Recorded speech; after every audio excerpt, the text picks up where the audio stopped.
मूंग की दाल और टिंडे की सब्ज़ी को जब आप सिर्फ 2 चम्मच ऑयल में बनाएंगे तो आप यकीन करें जायके के साथ साथ आप बचत भी कमाल की पाएंगे।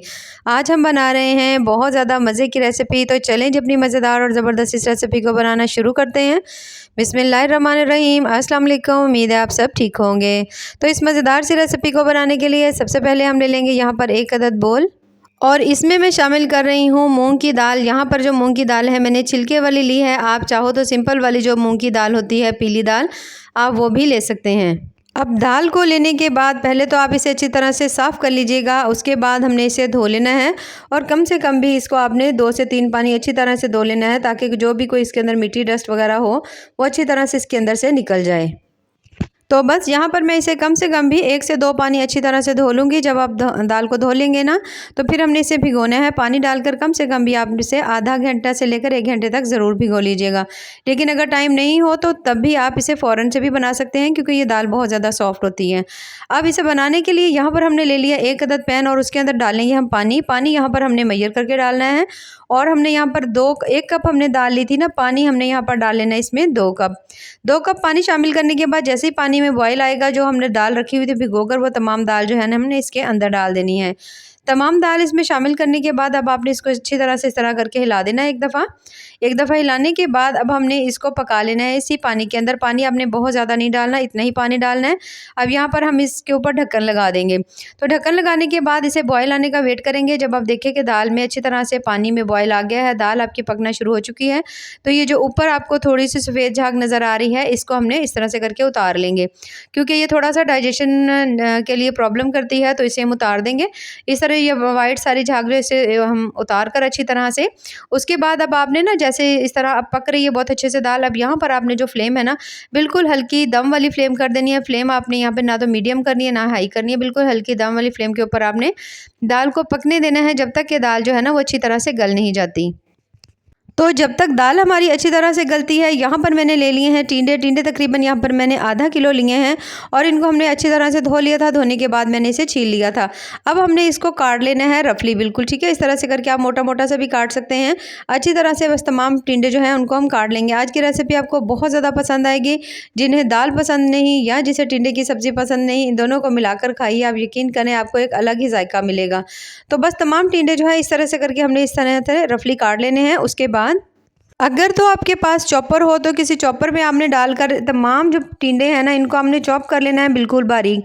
अगर आपके पास चॉपर नहीं है तो फिर आप ऐसे करें कि इनको आप इस तरह से काटिएगा नहीं, बल्कि आप जो कश होता है उसके ऊपर आपने टिंडों को कश कर लेना है। सेम जैसे आप कश करेंगे ना सेम इसी तरह से वो हो जाएंगे जिस तरह से मैंने इनको चॉप किया है। तो आप जो टिंडे हैं उनको आप काटिएगा मत, अच्छी तरह से आप उनको कश कर लीजिएगा। सेम आपकी इसी तरह से हो जाएंगे। थोड़े थोड़े से दरदरे हैं, हल्के हल्के से टिंडे नज़र आ रहे हैं। हमने बहुत ज़्यादा को वैसे भी बारीक नहीं करना था। अब यहाँ पर जो दाल है आप देख सकते हैं माशाल्लाह ज़बरदस्ती पक रही है। ये देख सकते हैं बिल्कुल अच्छी तरह से दाल जो है ना तकरीबन गल चुकी है। थोड़ी सी इसके अंदर हल्की सी कसर बाकी है और आप देख सकते हैं हमने बिल्कुल हल्की दम वाली फ्लेम कर इस पर इसे पकने के लिए रखा हुआ है और इसके अंदर अभी भी हल्का हल्का सा पानी मौजूद है। अब हमने जो टिंडे रखे हुए थे ना अच्छी तरह से चॉप करके वो तमाम जो टिंडे हैं ना वो हमने इसके अंदर डाल देने हैं। तो सभी टिंडे इसके अंदर शामिल करने के बाद अब आपने दाल और टिंडे दोनों को कर लेना है अच्छी तरह से मिक्स। तो दाल और टिंडे दोनों को पहले तो कर लेंगे ना अच्छी तरह मिक्स। जब दोनों चीज़ें अच्छी तरह से मिक्स हो जाएंगी तो फिर हमने इन दोनों को भी पका लेना है अच्छी तरह से। अब यहाँ पर आप देख सकते हैं दाल और टिंडे दोनों को हमने अच्छी तरह मिक्स कर दिया है। अब हम दोबारा से इसको पहले 2 मिनट के लिए फ्लेम हाई करेंगे ताकि जो टिंडे हैं वो भी अच्छी तरह से पकना शुरू हो जाए और उसके बाद फिर से हम इसको हल्की फ्लेम के ऊपर रख देंगे तकरीबन 5 मिनट के लिए। और 5 मिनट के बाद यहाँ पर आप देख सकते हैं माशाल्लाह ज़बरदस्ती टिंडे की सब्ज़ी जो है वो हमारी पकना शुरू हो चुकी है। दाल भी काफ़ी हद तक गल चुकी है। अभी भी इसके अंदर हल्की सी पानी की नमी है, तो थोड़ी देर के लिए मैं इसके ऊपर और ढक्कन लगाऊंगी क्योंकि थोड़े से मुझे टिंडे जो है ना वो अभी भी थोड़े सख्त लग रहे हैं। तो हम दोबारा से इसके ऊपर हल्का सा ढक्कन लगा देंगे और 2 से 3 मिनट के लिए फिर से छोड़ देंगे। तो जब तक हम इसे यहाँ पर छोड़ते हैं तब तक हम मसाला तैयार कर लेते हैं। तो मसाले में सबसे पहले हम ले लेंगे 2 अदद तेज़पत्ता ले लेंगे। 1 चम्मच यहाँ पर हमने ले लेना है साबित ज़ीरे का। उसके बाद हम 1 चम्मच यहाँ पर ले लेंगे धनिए का, ठीक है। साबित धनिया जो होता है वो ले लेंगे। 2 से 3 अदद दालचीनी के जो छोटे टुकड़े होते हैं वो ले लेंगे। 4 से 5 अदद यहाँ पर मैंने लौंग शामिल कर दिए हैं और आधा चम्मच तकरीबन हमने यहाँ पर काली मिर्च डाल दी है। उसके साथ ही यहाँ पर हम इसके अंदर डाल देंगे छोटी जो देगी मिर्च होती है वो इसके अंदर डाल देंगे। इन सभी चीज़ों को शामिल करने के बाद अब आपने ले लेना है 1 अदद पैन और पैन में इन सभी मसालों को डालकर हमने इनको कर लेना है, थोड़ा थोड़ा सा रोस्ट कर लेंगे, ड्राई रोस्ट करेंगे। इस तरह से इसकी खुशबू और जायका बड़ा ही कमाल का हो जाएगा और बहुत ज़्यादा आपको इसका ज़बरदस्त सा फ्लेवर मिलेगा। और आपको इसके अंदर जो हमने दाल और टिंडे की सब्ज़ी बना रहे हैं, इसके अंदर आपको कोई और मसाला डालने की ज़रूरत नहीं होगी। तो यहाँ पर हमने इसको हल्का हल्का सा, ये देख सकते हैं, थोड़ा सा आपने बिल्कुल हल्की फ्लेम के ऊपर करिएगा। तो जैसे ही आप करेंगे थोड़े से ये क्रिस्पी हो जाएंगे तो फिर हम इसे उतार लेंगे। उतारने के बाद अब आपने इसको ग्राइंड कर लेना है, किसी भी चॉपर में डालकर बिल्कुल बारीक सा हमने इसको कर लेना है, ठीक है, फाइन सा हमने इसका पाउडर बना लेना है। अब यहाँ पर हमने जो दाल और टिंडे पकने के लिए रखे थे, बहुत अच्छी तरह से माशाल्लाह पक चुके हैं। इन्हें हम एक दफ़ा मिक्स कर लेंगे। तो जब आप देखो हमने इसे अच्छी तरह मिक्स कर लिया है, इसके अंदर यहाँ पर आप देख सकते हैं कोई पानी की नमी नहीं रही, पानी बिल्कुल ड्राई हो चुका है। तो यहाँ पर अब एक दफ़ा मिक्स करने के बाद अब हमने इसके अंदर डालने हैं कुछ मसाले। तो यहाँ पर सबसे पहले तो मैं इसके अंदर शामिल करने लगी हूँ नमक आप अपने टेस्ट के हिसाब से भी शामिल कर सकते हैं। तो तकरीबन 1 चम्मच भरकर हमने इसके अंदर डाल दिया है नमक शामिल करने के बाद हल्दी तकरीबन आधा चम्मच से ज़्यादा थोड़ी मैं हल्दी डाल रही हूँ। लाल मिर्च शामिल कर देंगे, आप अपने टेस्ट के हिसाब से भी डाल सकते हैं। तकरीबन आधा चम्मच जो मैं इसमें लाल मिर्च डाल दी है। लाल मिर्च शामिल करने के बाद तकरीबन 4 से 5 अदद बिल्कुल बारीक कटी हुई सब्ज़ मिर्चें डाल देंगे।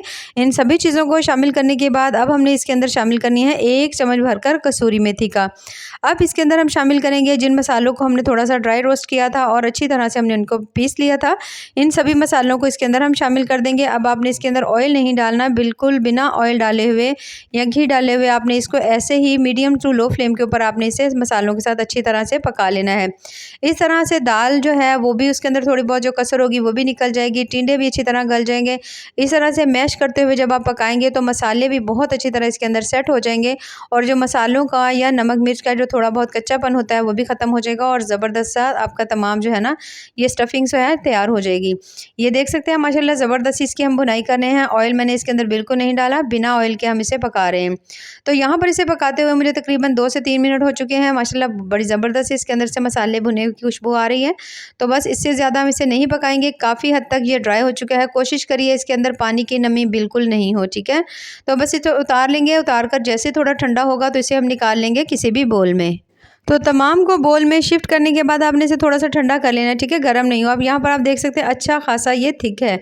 अब इसके अंदर डाल देंगे हम सब्ज़ धनिया डालने के बाद 2 चम्मच हम इसमें शामिल करेंगे कॉर्नफ्लोर के। 2 चम्मच ही काफ़ी होंगे, बहुत ज़्यादा नहीं डालेंगे। अगर तो आपने इसको अच्छी तरह पकाया होगा और इसके अंदर पानी की बिल्कुल नमी नहीं होगी तो फिर आपको शायद ये भी कॉर्नफ्लोर जो है आपको ना डालना पड़े। लेकिन अगर आपको लगे कि थोड़ी हल्की सी इसके अंदर नमी है और इसकी कोई शेप नहीं आएगी तो फिर आप 2 चम्मच डाल लीजिएगा, इससे ज़्यादा ना डालिएगा। अगर कॉर्नफ्लोर नहीं हो तो 2 चम्मच आप जो बेसन है ना उसे भी भूनकर इसके अंदर डाल सकते हैं। अब हमने इन्हें अच्छी तरह से मिक्स कर लेना है। जब आप देखो कि आपने सभी चीज़ों को अच्छी तरह मिक्स कर लिया है, थोड़ा सा आपका जो बैटर है वो सख्त होना चाहिए, ठीक है। अगर सख्त नहीं हो तो थोड़ी देर के लिए आप इसे फ्रिज में भी रख सकते हैं, उसके बाद आप इसे यूज़ कर सकते हैं। अब यहाँ पर ज़बरदस्त सा माशाल्लाह इसे हमने अच्छी तरह तमाम चीज़ों को मिक्स कर लिया है। अब हमने यहाँ पर से लेते जाना है थोड़ा थोड़ा सा पोर्शन और हमने इसके बना लेने हैं कबाब। यहाँ पर आप कबाब की कोई भी जो आपको शेप पसंद हो वो बना सकते हैं।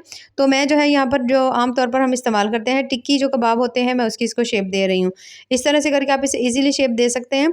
तो जब आप इसे शेप देंगे ना तो आपको लगेगा कि बहुत ज़्यादा अच्छी तरह से इसको आपने बाइंड किया हुआ था, क्योंकि इसकी जो अंदर हमने पानी की नमी वैसे ही नहीं थी और जो थोड़ी बहुत थी वो 2 चम्मच कॉर्नफ्लोर से निकल गई थी। इसलिए मैं आपको स्टार्ट में कह रही थी कि आपने इसके अंदर पानी की नमी नहीं रहने देनी, मसाला जो है ना आपका बिल्कुल खुश्क हो। तो बस सेम इसी मेथड को फॉलो करते हुए आपने थोड़ा थोड़ा पोर्शन लेते जाना है और अच्छी तरह से आपने इसके ज़बरदस्त से जो कबाब है ना उसकी आपने इसको शेप दे लेनी है।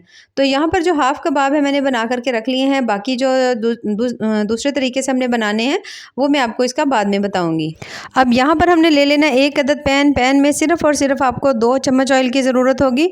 ऑयल शामिल करने के बाद अब यहाँ पर हमने इसके अंदर कोई अंडा नहीं लगाया, कुछ भी हमने इसे नहीं लगाया। इसे हमने ऐसे ही इस तरह से टिक्कियाँ बनाकर इसके अंदर रख ली हैं और अब आपने इसको फ्राई कर लेना है जब तक कि एक साइड का जो कलर है वो ज़बरदस्त सा गोल्डन ब्राउन नहीं हो जाता। 2 तरीक़ों से बनाएंगे, जो आपको तरीका आसान लगे, जिस तरह से जैसे हम ये वाला तरीका यूज़ कर रहे हैं। तो अगर आपको लगे कि ये थोड़ा सा मुश्किल है, इस तरह से जो टिक्की है वो खुल सकती है, तो फिर आप इसको थोड़ा सा अंडा लगा कर भी बना सकते हैं।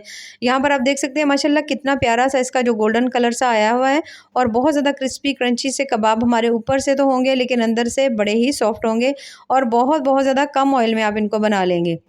तो यहाँ पर आप देख सकते हैं माशाल्लाह सभी की हमने साइड्स को चेंज कर दिया। चेंज करने के बाद सेम साइड को दूसरी साइड को भी हम गोल्डन ब्राउन होने तक पका लेंगे और जब दोनों साइडों का ज़बरदस्त सा कलर हो जाएगा तो फिर हमने इन्हें उतार लेना है। तो माशाल्लाह ज़बरदस्त ये पक चुके हैं, इन्हें हम उतार लेंगे।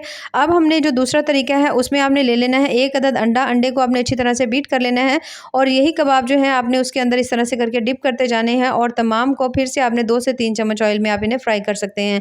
जब आप अंडे के अंदर डिप करके बनाएँगे तो आपको थोड़ा-सा ऑयल ज़्यादा डालना पड़ सकता है, 3 से 4 चम्मच।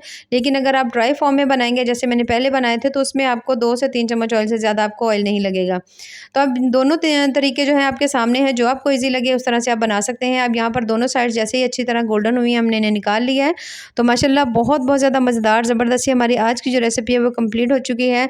तो ज़रूर आप भी दाल और टिंडे की इस रेसिपी को ट्राई करिएगा। आप यकीन करें जिसे टिंडे नहीं पसंद या दाल नहीं पसंद, दोनों ही ये खुश होकर खाएँगे। तो अगर आपको हमारी आज की रेसिपी पसंद आए तो चैनल को ज़रूर लाइक करें, सब्सक्राइब करें। बेहद टेस्टी बहुत ज़्यादा मज़े की बनती हैं। तो ज़रूर ट्राई करिएगा। दुआ में याद रखिए। अल्लाह हाफ़िज़।